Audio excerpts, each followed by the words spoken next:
This is Jarrod Horak for the RunawayHorse.com. This is my final look at the Breeders' Cup preview videos this week. I looked at the Breeders' Cup Filly and Mare Sprint and the Dirt Mile, and I'm going to look at the Breeders' Cup Sprint in this race. In some previous videos in past weeks, I looked at the Distaff. I had a couple looks at the Breeders' Cup Classic. Now, if you're interested in my 2021 Breeders' Cup full cards, Friday, November 5th, Saturday, November 6th, you will be able to find those at the runawayhorse.com on my sales page, Breeders' Cup Week. You can pre-order those now if you're interested, and then as soon as my analysis is complete, after they draw post positions, I'll have those morning line odds, and then I can put out my wagering strategies and add those to my analysis, and then I'll get those full cards up as quick as I can, Breeders' Cup Week. Now, right now, for the month of October, I'm covering full cards from Santa Anita Park on my sales page at therunawayhorse.com. October 29th through 31st, the final 3 days at Santa Anita Park. And on the 31st, they're going to have mandatory payouts for all pools, including their Rainbow Six, which is probably going to have a pretty big pool. And then for the month of November 3rd through 28th, I'm going to be covering full cards from Del Mar for the entire Bing Crosby season, including both of those Breeders' Cup full cards that I mentioned earlier. If you're interested in free selections that I post, HorseRacingNation.com. I have a daily best bets blog, and then some free stake selections at therunawayhorse.com. In the description in this video, I will provide links to those free selections and then to my sales page as well if you're interested in heading over there and purchasing any of my full cards. But now we're going to talk about the Grade 1 Breeders' Cup Sprint, Saturday, November 6th. It's going to go as the 8th race. It's a $2 million purse on this one for 3-year-olds and up. 6 furlongs on the main track with a scheduled post time 5:38 p.m. Eastern Time. The pre-entries are out. Next week they're going to have the final entries with odds and post positions, but the pre-entries are in now, so I will start talking about the horses in alphabetical order and my thoughts on each of the horses that could end up running in the sprint, beginning with Aloha West, and I liked this one last time out in the Grade 2 Phoenix at Keeneland at 6 furlongs. I thought he had a shot to defeat Special Reserve, but he couldn't quite get there. He rallied from off the pace, he made a nice rally, and he missed by a neck. Now, my main concern with this one, even though he has won twice at 6 furlongs, is that he might be better at 7 furlongs. He won a 7-furlong race at Saratoga over the summer, and he also has an entry-level allowance win at 7 furlongs when he won by more than 5 lengths. So his dominating races, his best efforts, were in those 2 7-furlong wins that I just mentioned.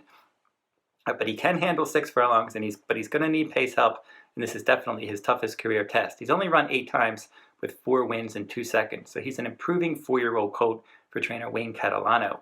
CZ Rocket, you may notice that name from my Dirt Mile video. So some of these horses were cross-entered in the Dirt Mile. This is probably the spot they're going to want to go with CZ Rocket.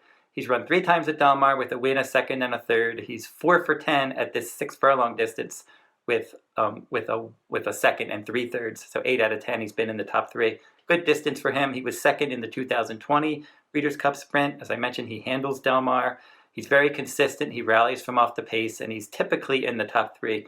Peter Miller claimed him a while back.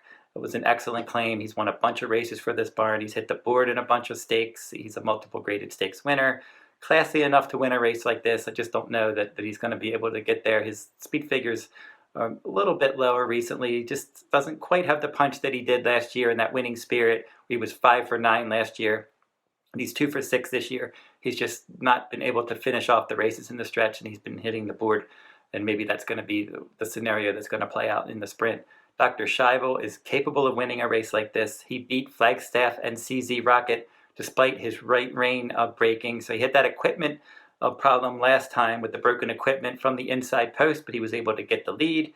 And Flavien Prat, he was just dominating in that race. He opened up by 5 lengths in the stretch. He clearly was best. He won by more than 3. Excellent effort. His best career speed figure. He's won his last 5 starts. He's 3 for 3 at Del Mar. He's 4 for 4 at 6 furlongs. He's versatile. He can set the pace like he did last time. And I think that was more of, he had the inside post. They had to go. There was no choice. In the Bing Crosby, he rallied from 6th to win that one, a Grade 1. So he's a Grade 1 winner at Del Mar at 6 furlongs. And then he won an optional claiming race, stalking from 3rd before that. He won the Grade 1 Del Mar Futurity at 7 furlongs in 2020, battling on the lead. So he's one that he can win from anywhere, and that makes him dangerous. And he loves to win, and he's sharp.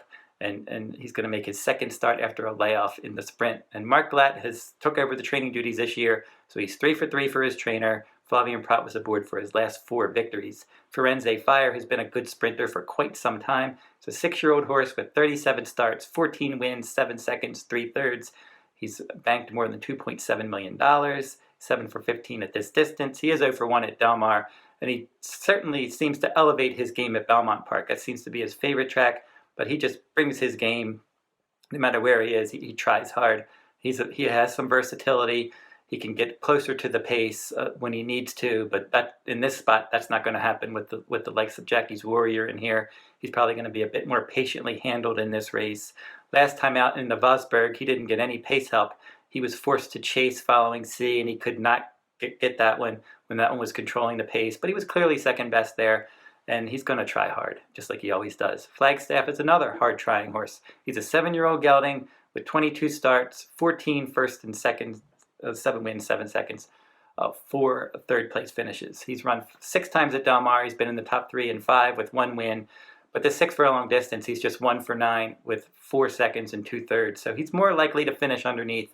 And then looking at his running style too, he likes to stalk. He's going to be a little further behind. Dr. Schivel was much better than him.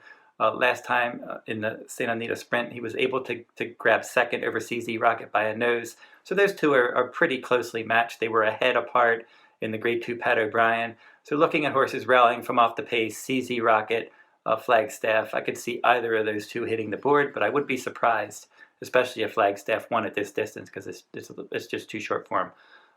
The 6 following C, he stole the Vosburg, really. There wasn't any pace in there. It was a 4-horse field. He got to the front, he controlled it, and he won easily by a little less than 5 lengths.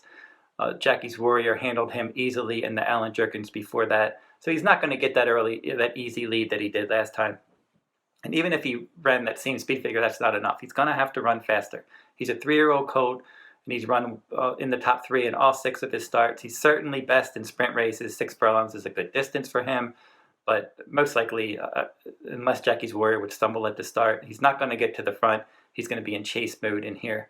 Now, Jackie's Warrior, excellent around 1 turn. If you look at his 2-turn races, they tried to get him on the Derby Trail when he was really good as a 2-year-old, and then they put him in the Breeders' Cup Juvenile to see if he could handle 2 turns. He was the favorite there. He stalked a fast pace. He took the lead. He weakened. He just couldn't keep going. They tried him one more time in a Derby points race, the Grade 3 Southwest in the slop at Oaklawn Park over the winter, and he set the pace in Essential Quality, just dusted him. He was 3rd there and losing ground to the top 2 finishers. So Jackie's Warrior, they just figured he's not a 2-turn horse. We're going to turn him back to 1 turn. That was an excellent move. He won the Pat Day Mile around 1 turn. It was a 1-turn mile at Churchill. He went all the way there. Even that distance was probably pushing it a bit. Then the Woody Stevens at 7 furlongs, he just missed. The Amsterdam 6.5 furlongs in the slop, he dominated that one. The Allen Jerkins at 7 furlongs, tracked from 2nd, and he was able to defeat Life is Good that day. And then the show finisher following C was well behind those 2. The Gallant Bob, he was outstanding last time at Parks, 6 furlongs. He just dominated that race. 6 furlongs could be his best distance, and he's fast, he's sharp, he's a 3-year-old colt with some solid numbers, and obviously a prominent throughout thread in the sprint. Jasper Prince coming in from Japan. I mentioned that one from the Dirt Mile video. In a 16-horse field last time, he won at 7 furlongs. I don't know that he's going to be able to defeat a field like this at 6 furlongs. He was in the sprint back in 2020 when he set the pace, and he stopped. He finished last in that race. So he seems up against it. Lexitonian at a price. Once in a while, he'll jump up and run a big race. He did not do that in the Forgo last time.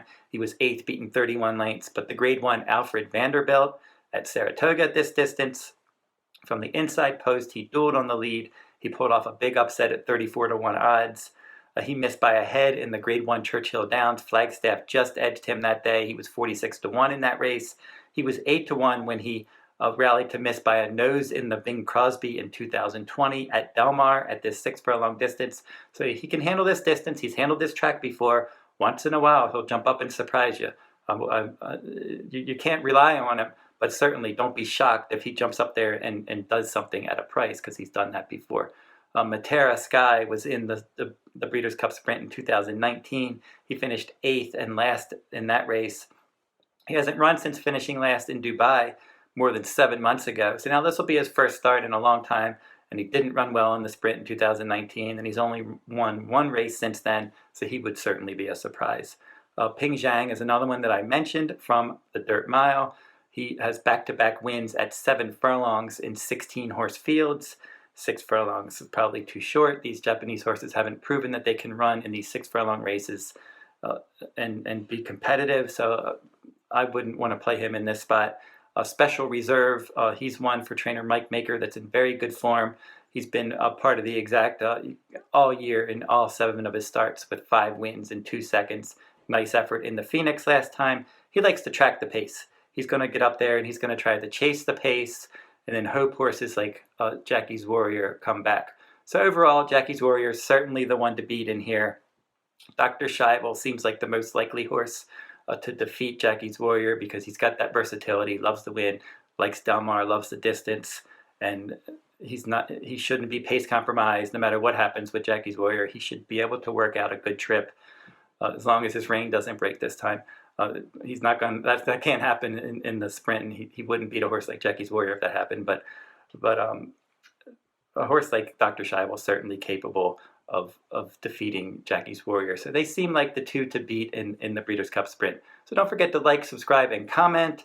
And that will wrap up my look this week at the Breeders' Cup races. Now next week I'll come back and I'll do the Breeders' Cup Juvenile as part of my Kentucky Derby points race video series. I'll do the Breeders' Cup Juvenile Fillies as part of my Kentucky Oaks video series. And then I'll cover one of the Saturday races as well.